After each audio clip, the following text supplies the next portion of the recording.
Fala galera, tudo bom? Estou eu aqui de volta para falar de assuntos de beleza.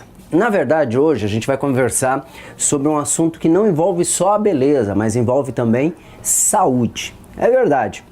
Eu recebi algum tempo atrás uma mensagem do Edson e o Edson perguntava o que era bom para caspa. E aí, conversando com ele para dar algumas sugestões, eu percebi que ele não tinha caspa, que o problema dele era um pouquinho mais sério do que isso. Ele me relatou que a caspa dele era muito intensa, que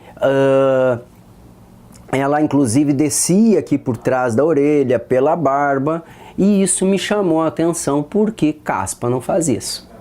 Então eu resolvi fazer um programa de hoje sobre isso, sobre a caspa. A caspa é um problema muito comum, né? Normalmente ela tem um fundo de predisposição genética, mas o que é a caspa?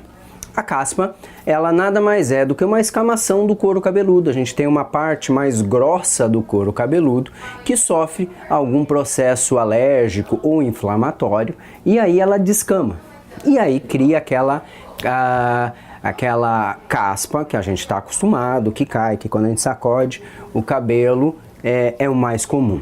Eu vou falar hoje de uma forma bem popular isso, para que vocês consigam entender e conseguir tirar o máximo de proveito das minhas explicações. O que pode causar a caspa? Normalmente, a caspa é causada por algum tipo de alteração do seu organismo, ok? Então, períodos muito mais tensos, mais nervosos, podem causar um processo de escamação maior. Mas também a gente tem a caspa surgindo de outras coisas. Nas mulheres, por exemplo, a selagem é um dos elementos que mais causam a caspa. Por quê? Selagem é extremamente ácida, né? E ela, em contato com o couro cabeludo, faz essa escamação acontecer. A selagem funciona no couro cabeludo basicamente como o peeling funciona na pele. Então, como é um produto ácido, ele causa uma escamação e essa escamação varia de pessoa para pessoa por um período, porque ela faz com que essa primeira camada da pele do couro cabeludo saia, como faz o peeling na pele. Então, normalmente produtos químicos, principalmente produtos químicos extremamente ácidos, podem causar isso. Então, por exemplo, um shampoo de hidratação ácido também pode causar isso. O que mais pode causar isso? Banho muito quente. O banho com calor excessivo pode fazer uma pequena queimadura do couro cabeludo e também faz essa escamação acontecer. Então, controlar a temperatura do chuveiro é interessante. Problemas de higienização. Tudo na vida é equilíbrio. Então, tem pessoas que lavam 2, 3, 4 vezes ao dia o cabelo. Isso é um exagero e não é necessário. Inclusive, não é recomendado isso, porque não dá tempo do couro cabeludo secar totalmente e você pode causar algum tipo de fragilização. E manter o couro cabeludo extremamente úmido favorece a criação de fungos e outros problemas na cabeça. Mas aí eu tenho o radical, aquela pessoa que chega a ficar uma semana sem lavar a cabeça porque acha que se lavar menos a cabeça o cabelo vai ficar melhor. Então isso propicia essa caspa, ou seja, essa célula que foi eliminada, se acumular mais e você ter essa escamação acontecendo, ok?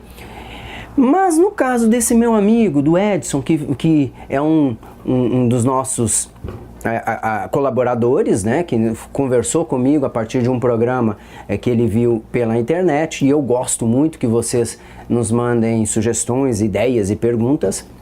O caso dele me chamou a atenção, porque aquilo que eu falei lá no início, caspa não desce pela barba, caspa não fixa atrás da orelha, porque isso é uma escamação basicamente do couro cabeludo, ok? Então o caso dele me remete a uma doença chamada psoríase. O que é a psoríase? A psoríase é uma doença diretamente ligada ao sistema nervoso.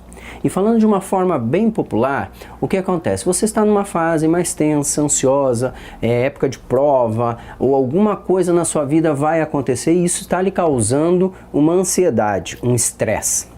O teu organismo reage a isso de uma forma onde você tem células que deveriam durar, vamos chutar aí, 4 horas, 2 horas. Só que daí em 20, em 30 minutos, essa célula acaba morrendo e renascendo. Então isso causa uma escamação excessiva e um processo inflamatório excessivo, inclusive criando até pequenas feridas, ok? E isso, de uma forma bem simples, né, é a psoríase. A psoríase é uma doença sem cura, ok? Mas a gente consegue controlar. Como é que eu sei se eu tenho caspa ou psoríase? Normalmente a caspa fica concentrado na cabeça. Se começar a ter atrás da orelha, na barba, no caso dos homens, né? Ou no caso das mulheres também, a gente tem descendo pelo rosto, cotovelo, nas dobras, né? Nas axilas, aí você já tem psoríase. E aí é necessário procurar um médico, porque o seu tratamento é um tratamento muito mais elaborado, certo? Que é o caso que eu acho desse nosso amigo. Eu acho que o caso dele, ele está tratando o cabelo dele com shampoo anti-caspa e o problema dele é psoríase e ele vai precisar de um tratamento um pouco mais cuidadoso que só um médico pode indicar para ele. Ok? E como é que eu sei se é caspa ou psoríase? A principal dica que eu dou é o seguinte: toda vez que você está numa fase tensa, nervosa, estressante, aparece, então a probabilidade de ser psoríase é muito maior, tá? Porque a psoríase está ligado diretamente ao nosso sistema nervoso. Fechou? E aí, como é que vamos tratar isso? Normalmente eu não aconselho shampoos anti-caspas. Os shampoos anti-caspas, ele realmente, normalmente ele é rico em zinco e essas coisas, e ele vai tratar o problema da caspa. Mas paralelamente, ele acaba ressecando, danificando o seu cabelo, porque o shampoo ele é feito para eliminar a caspa e não para tratar do seu cabelo. E aí você arranja um problema, aí soluciona um problema, mas arranja outro. Entende? Então, hoje em dia a gente já tem muito mais recursos. No caso dos homens, o que eu mais indico é isso aqui, ó, um shampoo à base de mentol.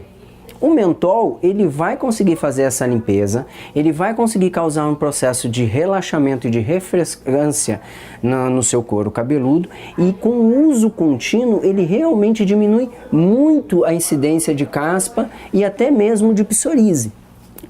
Claro que quando você tiver um processo mais agudo, só esse shampoo de uso diário não é o suficiente.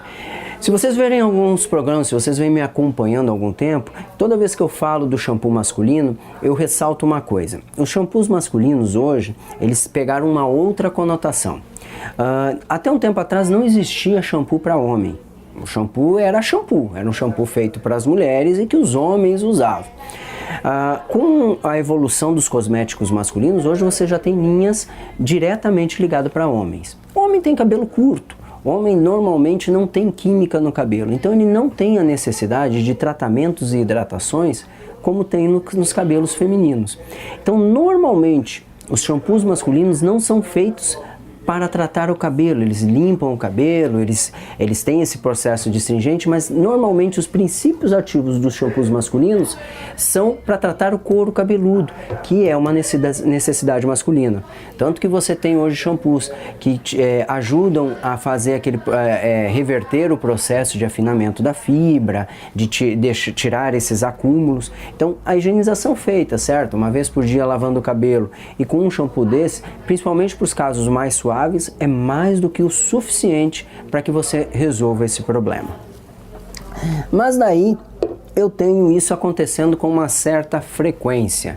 O que eu indico para vocês? Esse kitzinho eu mostrei há um tempo atrás que vocês encontravam lá na Vitor Cosméticos, né? Lembra? Nós temos uma parceria com a Vitor Cosméticos, e então, para aqueles que tiverem dúvidas, chegue lá, diz que vocês viram aqui na TV e eles vão saber indicar para vocês. É uma linha da L'Oréal que ela vai tratar couro cabeludo. O que ela faz? Ela regulariza o pH do couro cabeludo. Normalmente, quando o pH está fora do padrão, é que nós temos esse processo inflamatório acontecendo com mais facilidade e a escamação sendo maior. Então você vai ter uma linha onde você tem um shampoo para fazer essa limpeza, que também tem um mentol, que também vai facilitar isso, certo? Mas eu, por exemplo, utilizo essa linha para tratamentos de afinamento da fibra. Tu tem um segundo passo, que é um gel onde ele vai fazer uma limpeza profunda do couro cabeludo, porque ele adere àquelas sujeiras, aquelas resíduos que ficam mais impregnados no couro cabeludo, principalmente na saída do folículo, que às vezes só o shampoo não consegue tirar, certo? Além de tratar, de hidratar o couro cabeludo, ele também faz essa limpeza mais profunda. E no final, nós temos um mousse, que também vai tratar o couro cabeludo, mas também trata o cabelo, que é um dos processos que eu indico muito para mulheres, porque as mulheres acabam resolvendo esse problema de escamação, de afinamento de fibra, mas não ficam com o cabelo seco. O cabelo acaba não tendo aqueles problemas de você tratar uma coisa e arranjar um outro problema, principalmente nos cabelos quimicamente tratados, que, né, com mechas, com selagens, com coloração, que são cabelos que fragilizam com mais facilidade. Falou, gente? Espero que vocês tenham gostado da nossa explicação de hoje, né? É uma coisa mais técnica, então, mas é uma coisa que atinge praticamente todo mundo em algum momento já teve um pouquinho de caspa, já teve alguma escamação. Então identifique o processo, se é algo de higiene, se é algo químico, que é o caso de quem faz tratamento, ou se é algo crônico, tá?